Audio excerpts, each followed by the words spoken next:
দেখো আমার 7 নম্বর অঙ্কটি ধারাটি প্রথম পদ a সমান সমান 4 আর সাধারণ অন্তর d সমান সমান দ্বিতীয় পদ বিয়োগ প্রথম পদ। দ্বিতীয় পদ আছে 7 থেকে 4 বিয়োগ হলে থাকে 3।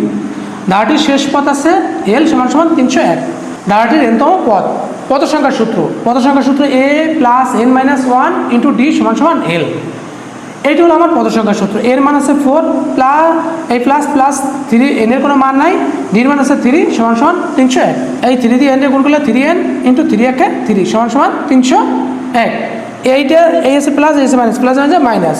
এই 301 থেকে 3 কমিয়ে গেল থাকে হলো 1 মানে 1 প্লাস 3n। এই 1 আছে প্লাস আকারে ওই ধারে হবে বিয়োগ হইয়া, এই ধারে আছে প্লাস এই ধারে হইবে মাইনাস, প্লাস থাকলে হবে মাইনাস। এই 3n থেকে এই 301 মাইনাস হলো 1। এটা থেকে এই 301 থেকে 1 কমিয়ে গেলে থাকলো 300। আর এই 3 আছে কি আকারে গুণ আকারে, এই হচ্ছে ভাগ। এই 3 দিয়া 300 যদি ভাগ দেয় 3 দিয়া থাকে হলো 100।